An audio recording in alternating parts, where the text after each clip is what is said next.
El ABC Libertario, periodismo alternativo, independiente y libertario.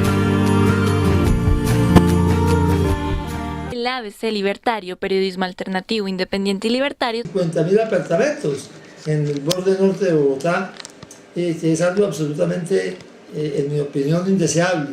Sería, digamos, si se aceptara por la TAR esa propuesta del alineamiento de las reservas, sería una mezcla de edificios con parques o con zonas verdes. Y eso no es lo que es una reserva. Una reserva es una zona protegida donde no hay intervención de los seres humanos, sino para conservarla. Y eso es lo que creo que hay que mantener. Esa oportunidad Bogotá no la puede dejar pasar.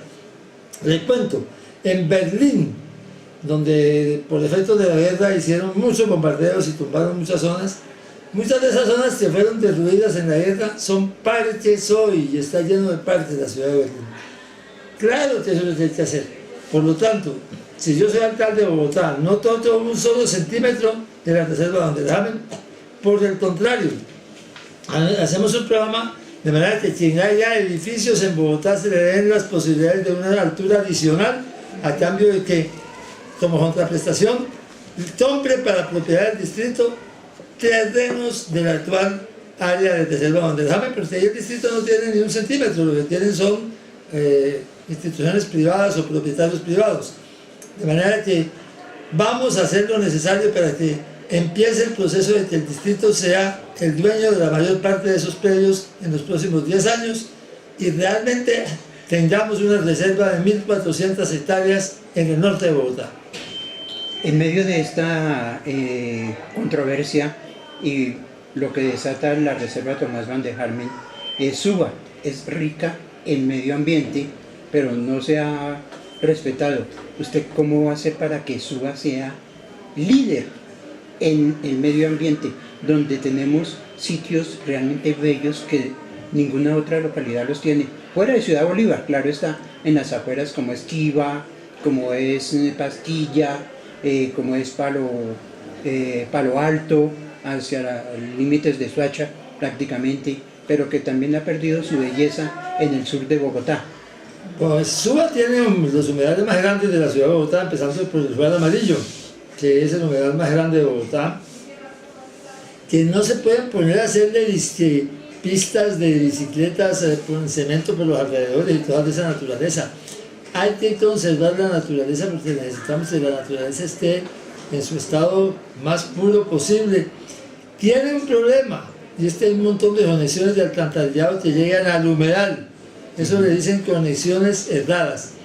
Se está haciendo aquí en el borde de Suba, en Engativá, la planta de tratamiento de aguas residuales de Salitre, que va a tratar las aguas residuales del norte de la calle 26 hacia el norte de Bogotá.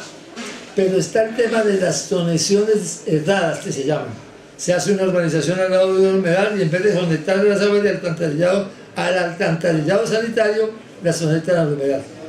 Un 30% de las conexiones de alcantarillado en muchas zonas de Bogotá son conexiones cerradas. De manera que, además de terminar la planta de tratamiento de la PETAR, que se llama, o planta de tratamiento de aguas residuales que está construida ahí en el norte, en el borde de Suba, en Engativá, la llamada Salitre, vamos a empezar a trabajar en eliminar las conexiones cerradas para que los humedales se conserven descontaminados, para que los animales como las garzas, los patos migrantes encuentren un ambiente donde llegar y donde estarse, si son migrantes, por lo menos de paso, pero que sean realmente humedales conservados.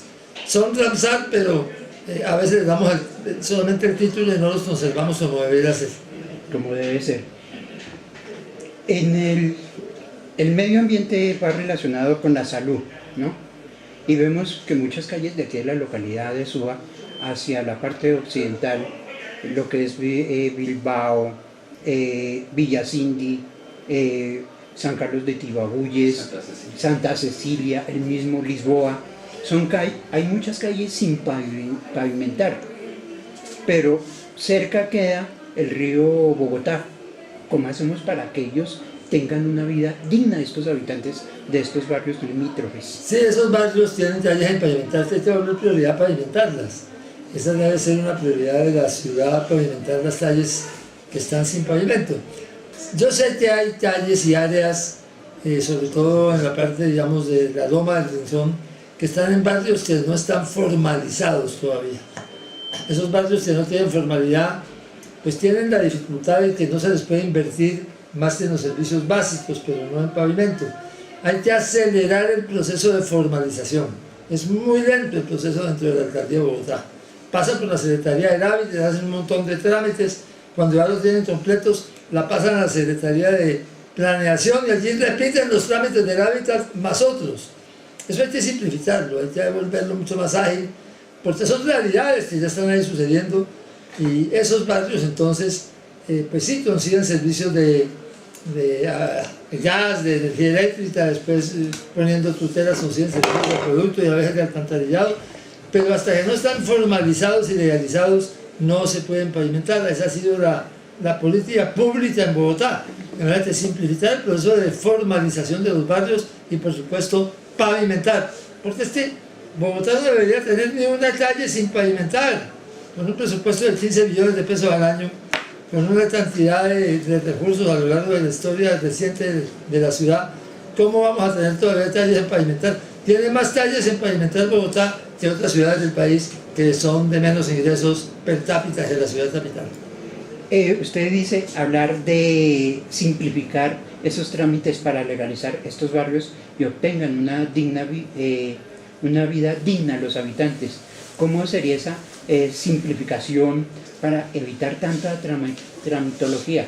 Primero de todo, haciendo que el trámite sea una sola vez, que no lo hagan dos secretarías, que no sea el Hábitat primero y después la Secretaría de Planeación, sino que las haga una sola institución, que la haga todo la Secretaría de Planeación o toda la Secretaría de Hábitat. Hay que estudiar qué es lo mejor, dónde se puede realmente conseguir el mejor resultado. Pero simplificar el proceso de trámites. Ya aquí el tema de invasiones es un tema cada vez más marginal. Aquí ya no hay tierra en Bogotá. Realmente toda la tierra urbanizable en Bogotá prácticamente toda está urbanizada. Entonces no es que al simplificar se vaya a promover las invasiones o los tierreros, que alguna presencia todavía tienen, sobre todo en Suba, en Usme. Pero la verdad es que ya ese no es el tema de Bogotá, ya Bogotá está como está. Hay un tema adicional en el caso de las viviendas de autoconstrucción. Se ha encontrado que hay muchísimas viviendas, tal vez 300.000 viviendas, 250, 300.000 viviendas hechas por autoconstrucción que no pasan los estándares de resistencia ante sismos, ante la posibilidad de sismos, que tienen que tener refuerzos estructurales. En esta alcaldía han empezado a hacerse los análisis a través de unos mecanismos que no necesitan excavaciones o romper paredes, sino que se hacen sin tocar las columnas y las paredes de las casas, y han encontrado que hay que invertir de 18 a 20 millones de pesos por vivienda de estas de autoconstrucción para conseguir que tengan sismos resistencia, porque si no, en caso de un movimiento telúrico fuerte, Bogotá pudiera tenerlo en algún momento de su futuro. Casas hasta de 4 pisos están en riesgo de que se puedan derrumbar, que puedan caerse, y eso sería una tragedia de enormes proporciones para nuestra ciudad. Así que hay que hacer un esfuerzo de algo nuevo, que nadie ha hablado de eso.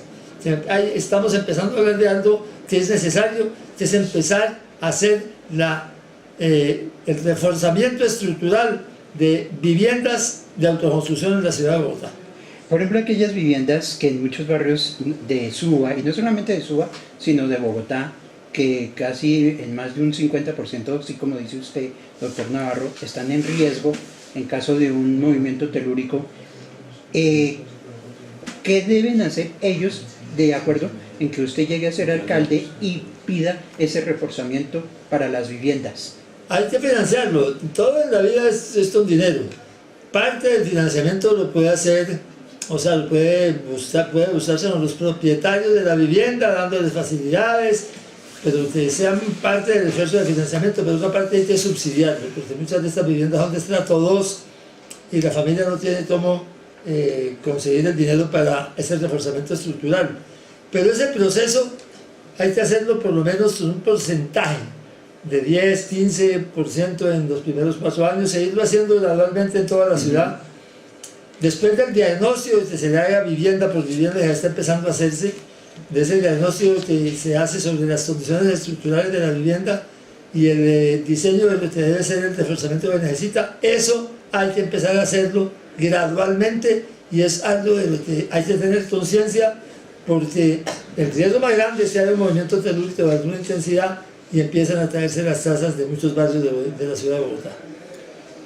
Pasemos a otro tema, que es la salud. La salud hoy en día es, hemos dicho, un calvario para todos, tanto para los del régimen contributivo como para el CISBEN. Uno ve ya no colas, más bien los teléfonos congestionados. Me decía una señora ayer en el hospital Santa Clara que ya tienen el dedo por la mitad de tanto están matando y nada que les consiguen la cita con el especialista. Primero eran las filas, que había que madrugar. Caso de Salud Capital, había que pedir la ficha desde las 2 de la mañana y con ficha y todo, a veces no lo atendían. Hoy en día, como dice usted, doctor, se cansa uno de marcar y marcar y marcar, tanto para el régimen contributivo como para el régimen subsidiado.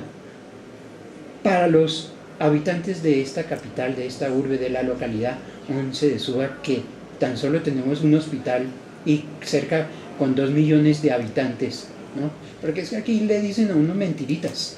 No, es que somos de 1.500.000, que eso es mentiras. Aquí somos más de 2 millones de habitantes.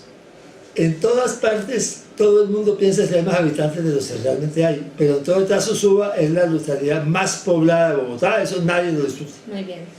¿Cómo hacemos para que en su alcaldía llegue a mejorarse la salud, la atención, y si se va a seguir con la atención básica primaria o preventiva? Mire usted que en el gobierno anterior hubo un programa que a mí me gusta, su orientación. Yo soy ingeniero sanitario, trabajé en salud pública en la Universidad del Valle en mis primeros años de trabajo profesional y entiendo de salud pública y de promoción y prevención. El programa se llamaba Territorios Saludables.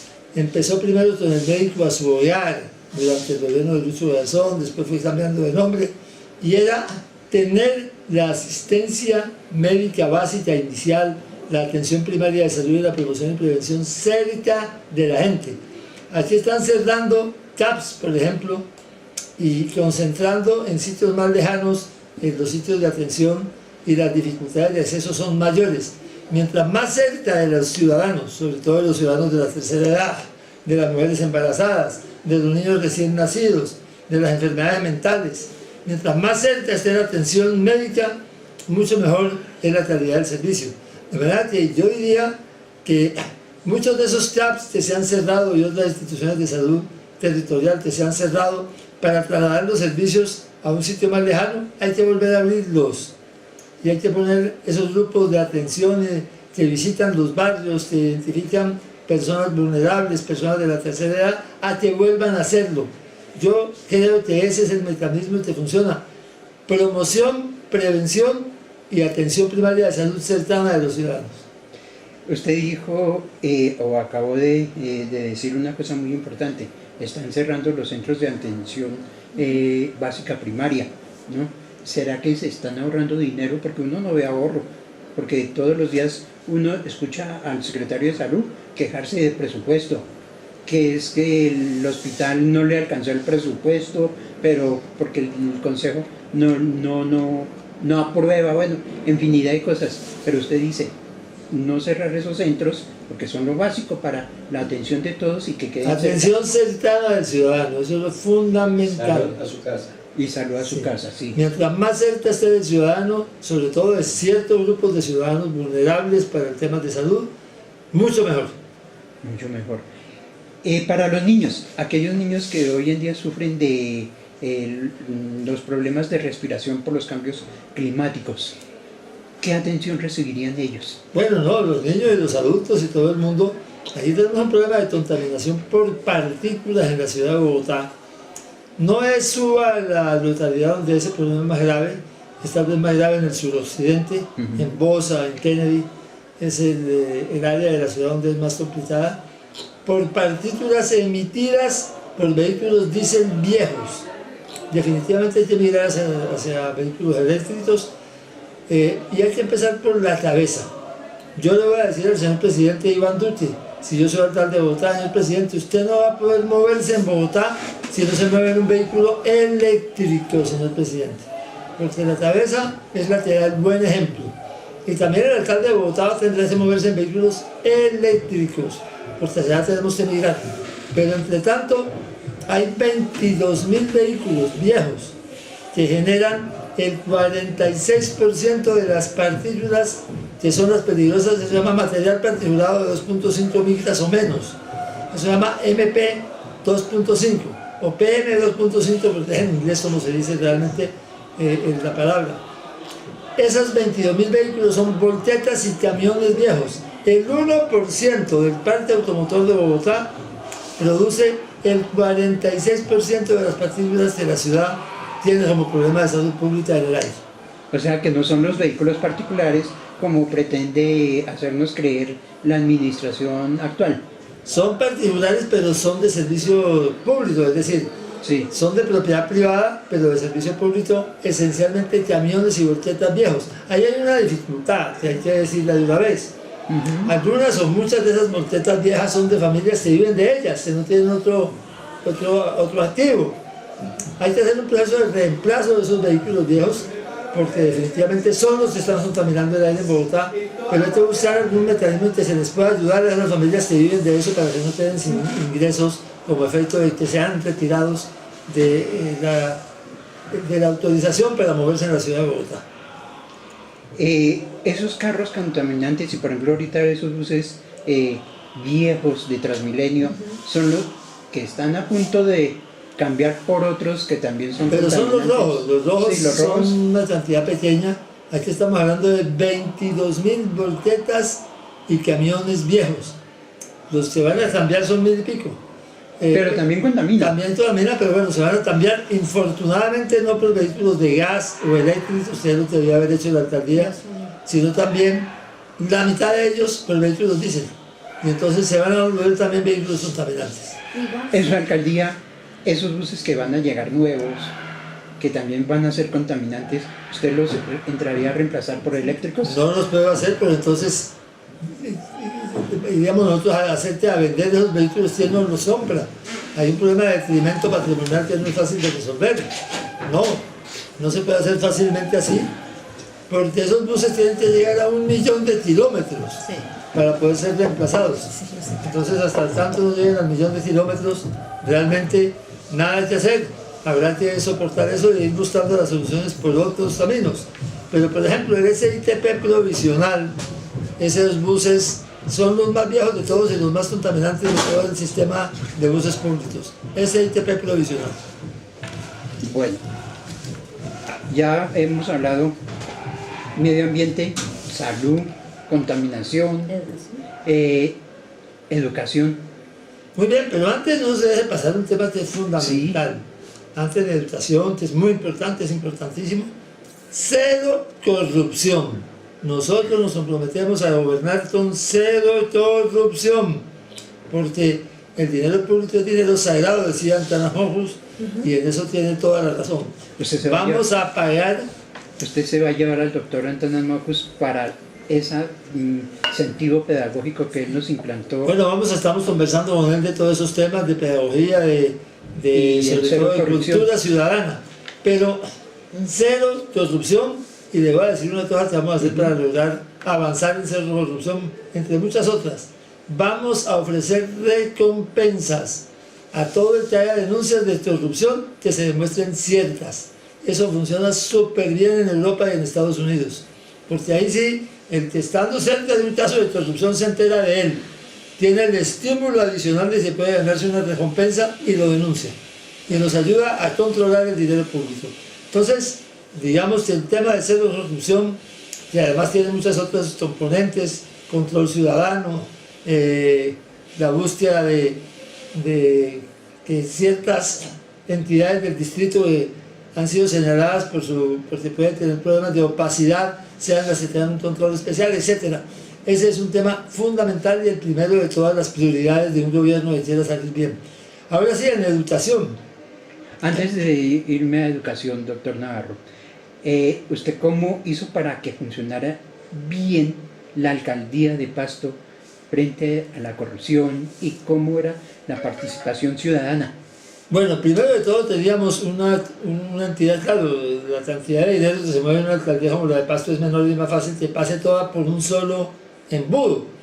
Teníamos una comisión llamada Comisión de Licitaciones y Contratos, y ahí tenía yo dos súper duros, una señora abogada y un ingeniero, que se las sabían todos y eran absolutamente correctos y estaban encima de todos representándome a mí personalmente. Ahí no se compraba un lápiz, no se hacía una licitación sin que pasara por el control de ese par de personas que eran, digamos, mis representantes personales, garantizando que cuando había alguna dificultad intervinieran y si no me la contaran a mí. Y eso es, mire, cuando hay una licitación, usted pregunta primero de todo, ¿cuántos licitantes se presentaron? ¿Cuántos oferentes? Si se presentaron 3 o 4, sospecha, ahí puede haber un problema. Si se presentaron 50, ya eso está más transparente, más... ¿Por qué? Porque los ingenieros y los contratistas, si está amarrado, no se presentan.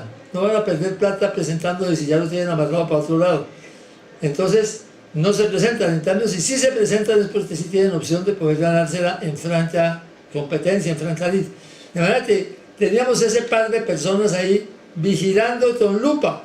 Por supuesto también los ciudadanos, pero yo tenía la garantía de que había 2 personas que me representaban a mí, absolutamente incorruptibles, que tenían la capacidad de detectar si había problemas y de informármelos para entonces intervenir. En caso en que llegue a ser alcalde en Bogotá, ¿se aplicaría el mismo sistema? No, porque aquí hay muchísimas más contrataciones, una contratación mucho más dispersa. Imagino digamos, necesitaría unas 50 personas con esas condiciones para que me representaran en cada una de las áreas donde hay contratación. Aquí hay que usar otros mecanismos apropiados para una ciudad más grande. Y el más importante, le vuelvo a repetir, recompensas para denuncias de corrupción que se demuestren ciertas. Esas personas que se enteren de que algo está haciéndose irregularmente pueden ganarse una recompensa si hacen la denuncia correspondiente. Se hacen la denuncia correspondiente, muy bien, y premiar al que denuncie y no dejarse engatusar por los corruptos. Sí, señor, claro que tienen que ser denuncias que se demuestren que son ciertas, porque si no alguien para ganarse la recompensa se inventa cosas que no son ciertas. Pero eso funciona, repito, muy efectivamente en los países del mundo desarrollado. Y ahora sí nos vamos para el tema más cruel. No, pero educación no me lo deje, no me lo deje olvidado. Educación, allá nos vamos. Eso es importantísimo. Y ahorita vamos por tema. Sí. Educación es educación. importantísimo. Hoy entraron en paro los profesores adscritos a la ADE, aquí en Bogotá, y a FECODE. Sí, señor. Sabemos que el gobierno actual no les ha cumplido en todas sus pretensiones que firmaron con el anterior gobierno. ¿Usted está de acuerdo que los maestros reclamen lo que son sus derechos, no como dicen muchos comunicadores, que es que sos comunistas? Yo soy amigo de la gente de FECODE, es más, le voy a comentar lo siguiente. Un maestro o maestra será el secretario de Educación si yo soy alcalde de Bogotá. Porque vamos a hacer el trabajo con los educadores. Todos nos vamos a proponer, pero por supuesto, pues es decir, en el mundo democrático, el derecho a huelga, el derecho de protesta pacífica, es un derecho universal, es un derecho fundamental, que se ganó desde hace más de un siglo el movimiento sindical. Y como estamos hablando de la ADE y de FECODE, que son 2 sindicatos de maestros que están en su derecho de hacer las protestas pacíficas que consideren que son necesarias. Como hay muchos colegios oficiales que al mirar uno el ranking de los mejores colegios, casi ningún colegio oficial aparece rankeado o bien rankeado. ¿Usted qué haría por mejorar la calidad de estos establecimientos? Eso es verdad, aunque también es verdad que en las pruebas Saber 11, como se llaman las pruebas de Estado, que antes se llamaban pruebas de ICFES, ahora se llaman Saber 11, han venido mejorando la calidad de los colegios públicos, pero todavía los colegios privados son mejores que los colegios públicos en promedio. Esa es uno de los propósitos más importantes de los próximos 4 años si yo soy alcalde. mejorar la calidad de la formación que imparten los colegios públicos en la ciudad de Bogotá. Mire, el 70% de los estudiantes de la Universidad Nacional de Colombia, universidad pública, pero de muy buena calidad, provienen de colegios privados. Entonces, ese propósito de conseguir el mejor resultado posible de la calidad de la educación pública es el propósito principal en educación básica y media que va a tener la próxima alcaldía.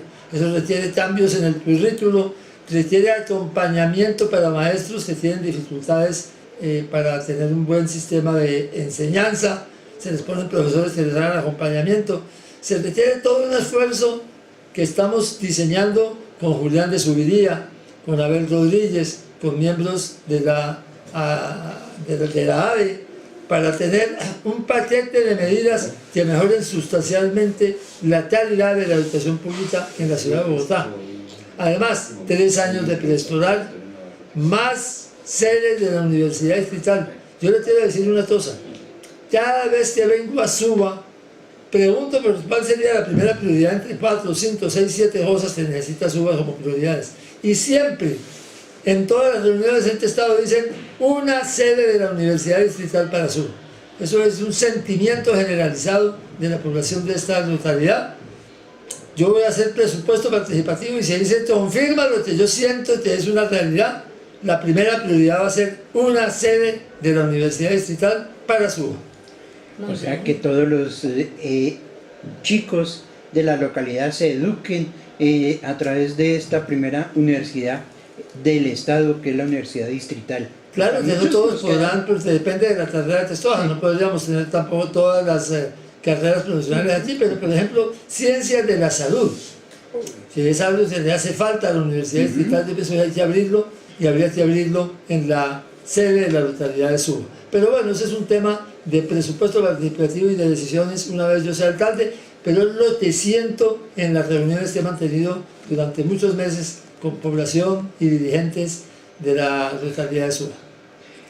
Para los chiquitines, que los padres son los que sufren cuando van a matricular a sus chiquitines en un colegio y que a veces les salen colegios distantes de la localidad, ¿no? O a veces dentro de la localidad, pero ya muy retirados de su sitio de vivienda.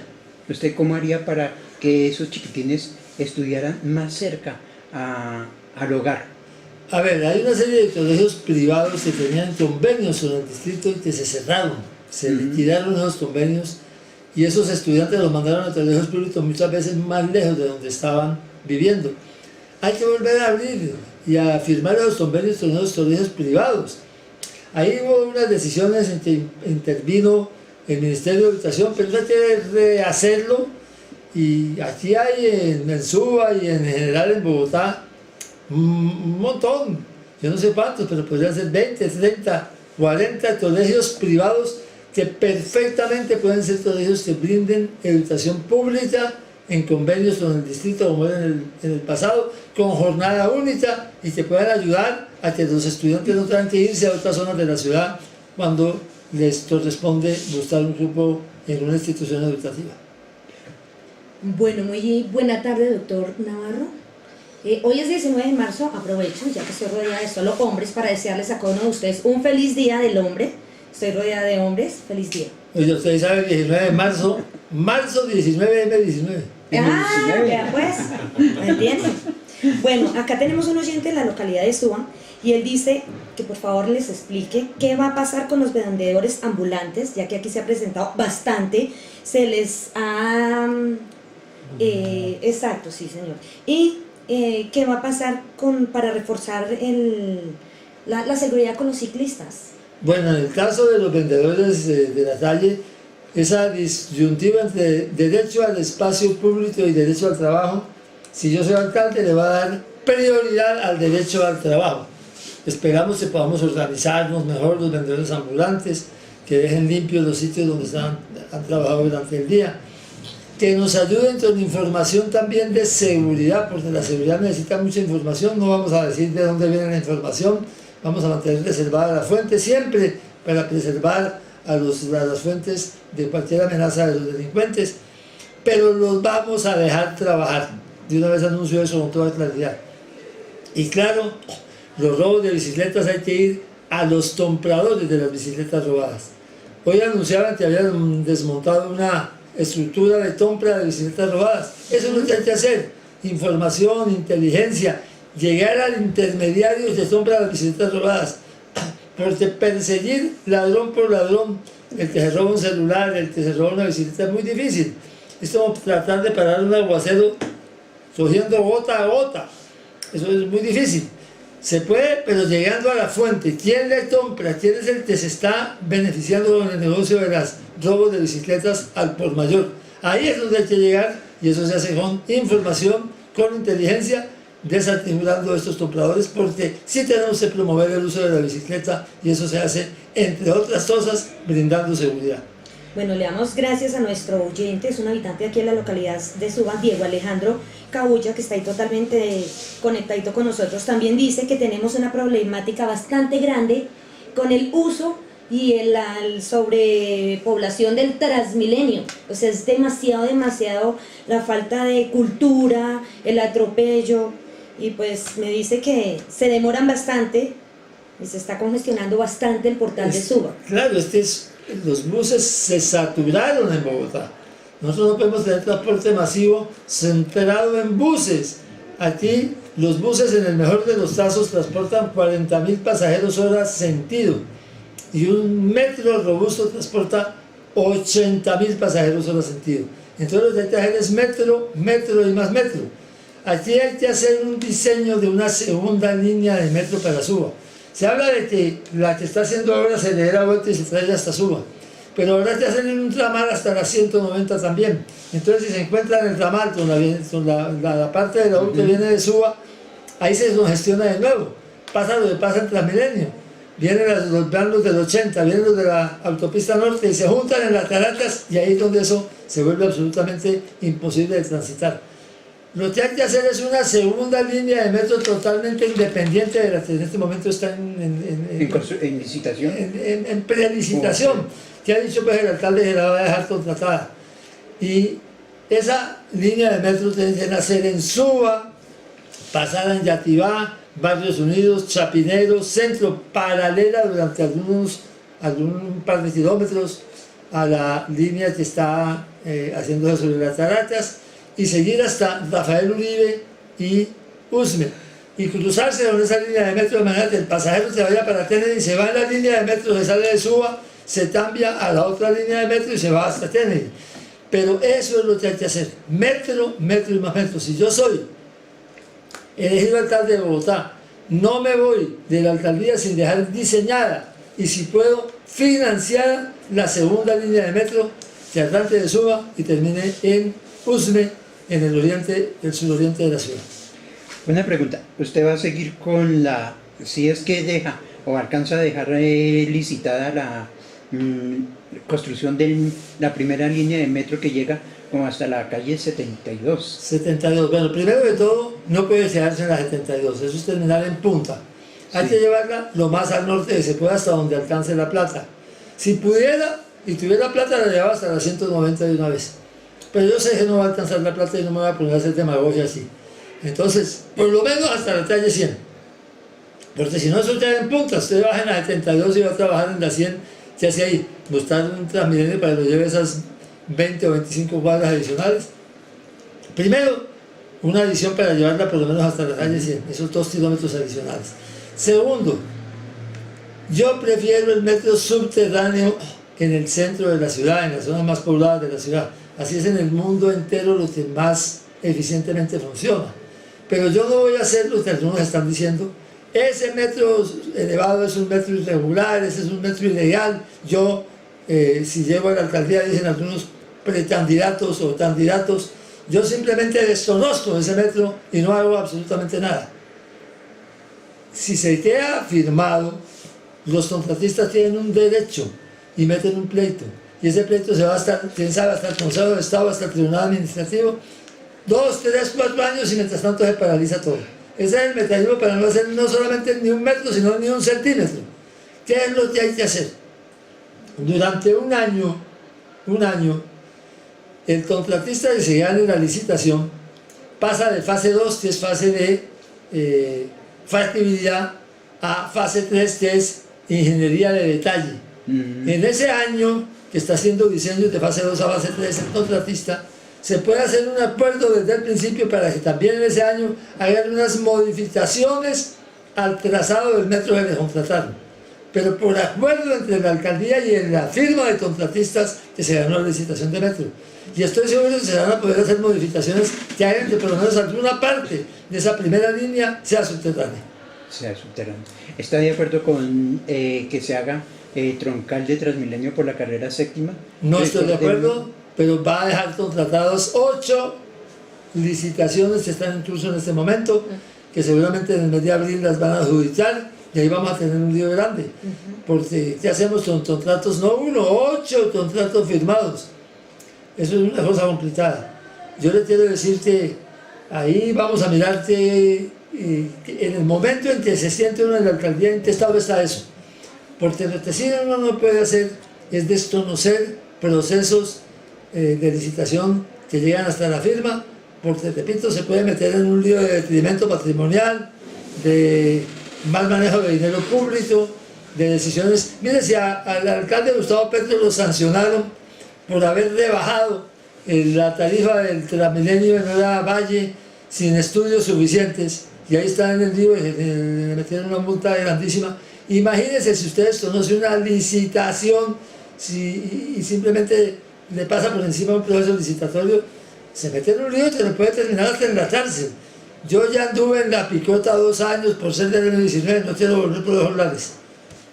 O sea que mirar en qué estado van a llegar esas licitaciones. Mirar en qué estado están, analizarlo técnica y jurídicamente y tomar las decisiones que sean posibles dentro de las normas legales.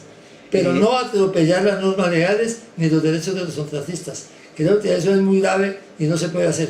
Yo lo que sí les quiero decir es que si yo soy alcalde, antes de terminar mi mandato, si no está terminada la primera línea de metro, está muy adelantada, pero no vamos a ponerse el tilín, tilín, tilín y después nada de paletas, no señor. Yo soy ingeniero y soy ejecutor y voy a hacer lo necesario que razonablemente sea posible hacer de modificaciones a esa primera línea de metro, pero voy a dejar el proceso o construido o muy adelantado. Ana, ¿qué otra pregunta? Bueno, tiene? sí, yo soy aquí la única mujer en este momento en cabina, en representación de todas las mujeres. Doctor, ¿qué piensa hacer usted para ayudar a la mujer por el maltrato, o sea, tanto que se está presentando hoy en día el maltrato a la mujer, se le están vulnerando los derechos, homicidios, y aparte de eso, para todos esos papás irresponsables que no le dan la cuota de alimentos a sus hijos, tienen demandas y como ya no dan cárcel, entonces siguen conchudos ahí? Me acaban de hacer esa pregunta una señora ahí, un habitante de la localidad de Suban, Bilbao. Bueno, está muy bien que en Bogotá tiene hoy una Secretaría de la Mujer. Esa Secretaría de la Mujer empezó en el gobierno anterior, se ha mantenido durante este gobierno, pero tiene un presupuesto muy bajo. Hay que aumentar el presupuesto de la Secretaría de la Mujer para fortalecer el programa de mujeres en Bogotá. Hay que hacer un esfuerzo grande en mujeres para darle la posibilidad a las mujeres que trabajan y que al mismo tiempo crían los hijos a que puedan hacer las dos cosas. Hay que aumentar el número de sitios donde puedan dejar los hijos durante el día, o si son cuidadores de adultos mayores, donde puedan dejar los adultos mayores durante el día, para que puedan tener condiciones laborales. El 39% de los hogares de Bogotá tiene como cabeza una mujer. Eso es una cantidad enorme. Entonces, mujeres cabezas de hogar tienen que tener la posibilidad de tener trabajos que sean razonables. Lo del maltrato familiar o de diversa naturaleza contra la mujer, miren, no hay un seguimiento bien hecho a quienes hacen cosas y actividades de maltrato a la mujer. Debe haber un seguimiento en estos casos, debe haber un registro. Aquel hombre que se acerque a una mujer después de haberla agredido, tiene que haber algún mecanismo que lo identifique oportunamente y que tome las medidas correctivas. Todo esto se hace fortaleciendo la Secretaría de la Mujer. Pero además hay que hacer un programa que le dé cierta ventaja a las mujeres para conseguir empleo. Porque sobre todo las mujeres cabezas de hogar tienen que tener la posibilidad de tener unas condiciones más favorables de empleo que el resto de mujeres y del resto de personas que están buscando empleo en la ciudad. Y hay que hacer un esfuerzo porque desde la escuela, desde la primaria, los niños aprendan cuáles son los derechos de igualdad entre hombres y mujeres. Que desde la formación en la muy temprana edad desaparece el machismo y que los hombres aprendan a cocinar y que los hombres aprendan a cuidar los hijos y que los hombres aprendan a llevar los hijos a las escuelas y a los colegios. Eso lo comparten plenamente, por ejemplo, en los países del norte de Europa, que son los países que tienen una relación más equilibrada entre hombres y mujeres. Aquí no, aquí el hombre se acomoda, se lleva la plata para la casa o parte de la plata para la casa y después cruza la pierna y se pone a ver televisión, a ver fútbol, y no se preocupa ni de los hijos ni del hogar, y tienen que hacerlo porque somos iguales y tenemos que actuar con esa igualdad. Lo que llaman hoy en día las nuevas masculinidades. Edil Gustavo Rojas Pinilla, ¿qué pregunta tiene para el precandidato a la alcaldía? Que ya sabemos que por encuesta, olvidémonos, ya él es el ganador. Sí. Bueno, ¿Sí? eso quiero, estar seguro siempre, Sí. doctor Antonio Navarro, de que así sea. A ver, hay un tema que yo llevo como Edil 11 años, y ustedes hablaban del tema de vías en los barrios del sector Gavilanes o peseta de 31. Entre otras cosas, quiero decirle que los barrios mencionados por usted son legales. Estamos hablando de Villacindy. Sí, los de la parte baja son legales todos. Son legales, no tenemos que hacer ningún proceso de legalización. Pero, ¿qué se ha convertido en el tema local y el tema distrital? Las vías, la pavimentación de vías resultó en pago de cuotas políticas. El edil acá se comprometió con tal vía, este concejal se comprometió con tal vía.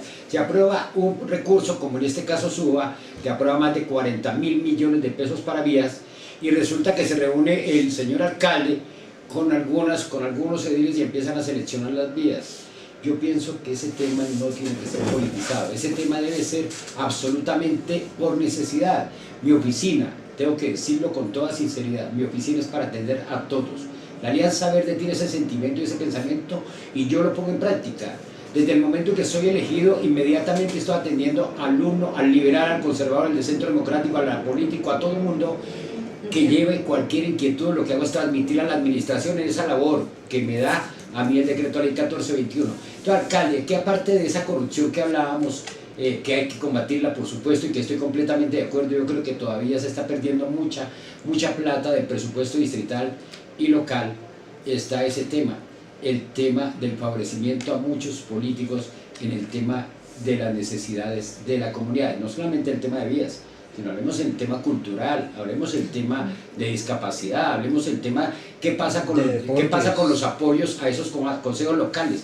¿Para qué se crean consejos locales en una localidad si la administración no trabaja de la mano con esos consejos locales? Entonces habría que revisar ese tema, alcalde. Presupuesto participativo.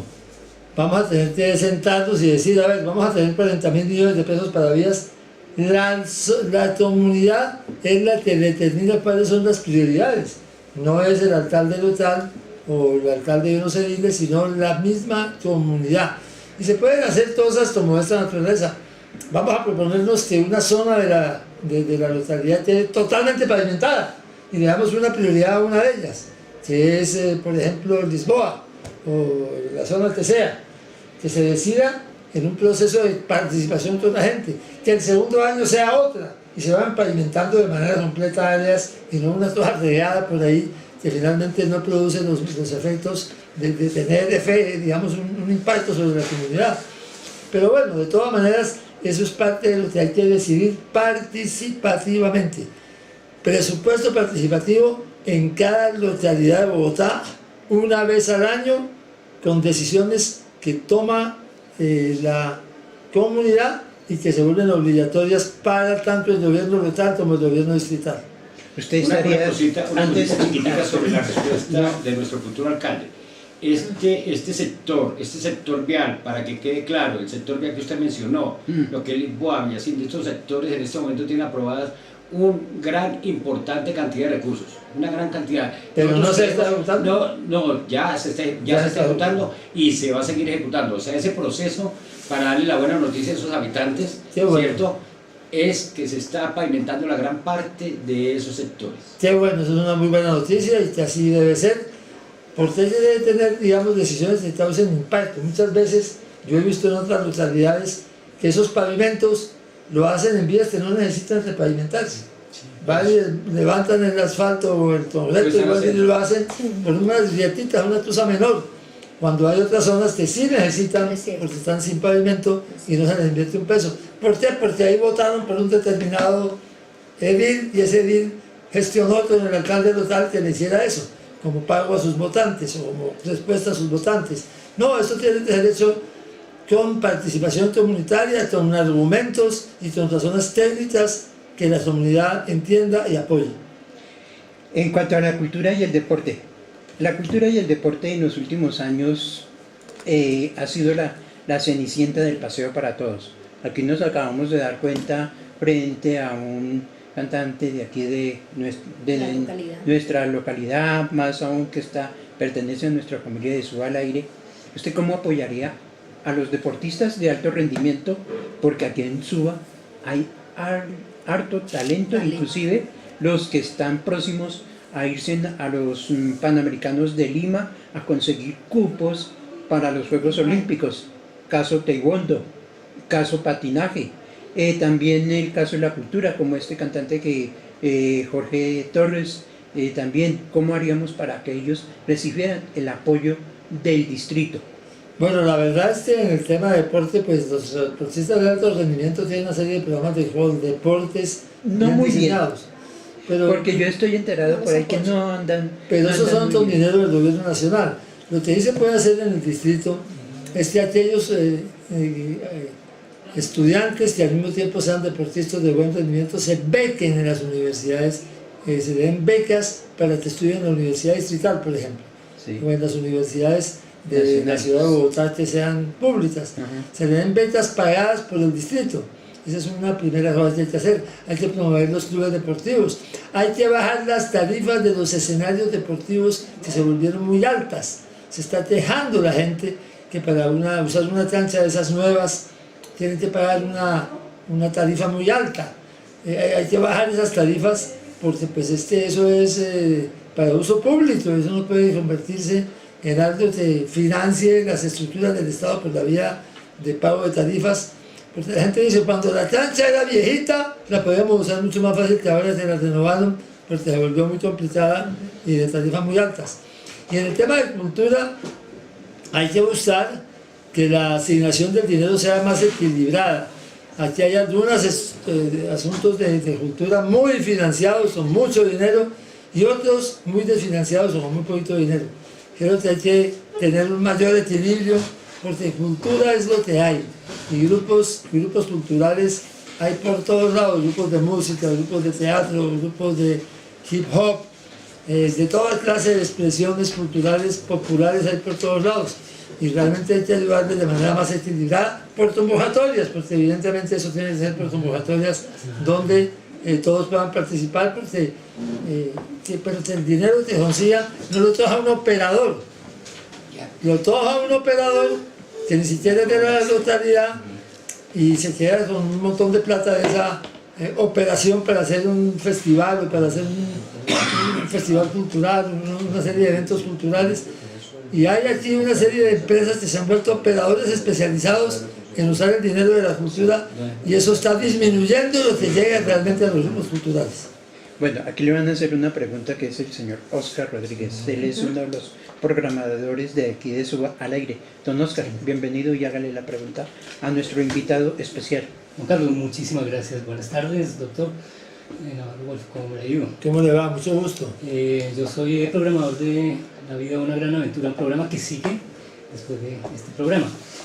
Y pues tengo dos preguntas específicas. Una es cómo usted el proceso cuando se va a lanzar para la alcaldía de Bogotá, no he entendido, cómo es el proceso de la parte, digamos, la fusión entre lo citadino y lo rural, que siempre vive un poco aparte, y tenemos dos países realmente, el país rural y el país citadino, son dos pensamientos. ¿Cómo podemos lograr primero pues esa hazaña de integrar al ciudadano citadino con el rural y viceversa? Bueno, ese es un tema, digamos, que tiene que ver con algo que ya existe. Aquí existe el nombre exacto es una región central. La región central hacen parte de ella Bogotá, Cundinamarca, Meta, Tolima, Boyacá. Esa región central es la que tiene que ocuparse de esas relaciones entre el mundo rural y el mundo de las ciudades.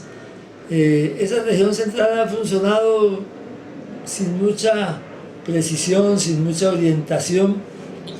Aquí se han hecho el intento, por ejemplo, de traer a mercados campesinos la producción de gente de la región y terminan quedando en manos de unos intermediarios también. Esos mercados campesinos no han sido exitosos. Yo creo que ese tema de la región central, que es la región que tiene la mayor cantidad de población del país, hay que darle un manejo bien organizado. Ahora, ya estrictamente en Bogotá, pues hay una serie de zonas rurales, las principales de las cuales están en Ciudad Bolívar, Sumapaz y Usme. Son las 3 zonas rurales más grandes, más importantes, donde hay productores campesinos, donde hay realmente una economía rural que hay que ponerla en el actual gobierno. Inicialmente se había hablado de que en el nuevo POT iban a convertir en zonas de expansión urbana muchas de esas zonas rurales, pero ya eso ha disminuido. Ya el último ejemplar del POT le están presentando, le van a presentar al Consejo, ya no tiene esa expansión, sobre todo en Usme, que era muy grande y que había respetado muchos sentimientos de oposición de parte de la población rural. Pero de todas maneras, aquí lo que tenemos frente al mundo rural es lo de la Vanderhamen, que es lo más cercano pues aquí a Suba, y yo me opongo al cambio de delimitación de la Vanderhamen y a la idea de construir 350.000 apartamentos en este borde norte de la ciudad de Bogotá. Muy bien, Bueno, muchas gracias. Y perdón, una última pregunta. es que ya estamos sobre el tiempo, porque Sí. ustedes ya vienen después. Sí. Entre otras, pues le damos las gracias al doctor Navarro Wolf, y ya esta última pregunta sí que nos la responda Muy brevemente. cortica, brevemente. ¿Por qué hay que apoyarlo a usted en la encuesta que salga próximamente? Yo no llego a la alcaldía de Bogotá a aprender, yo llego aprendido. Y cuando uno llega aprendido, le rinde más el tiempo y produce mejores resultados. Muchas gracias, doctor Navarro Wolf, por haber aceptado la invitación al programa El ABC Libertario, periodismo alternativo, libre, independiente. Muy bien, muchísimas gracias por la invitación y por la hospitalidad. Muy gentil. Muchas gracias. Bueno, extra micrófono le pregunto. Bogotá siempre ha tenido un problema. Yo trabajé durante 35 años en turismo. Gracias. Espero Y el turismo en Colombia ha sido ese datico, ese maltratado. o se lo envía a él, pero igual.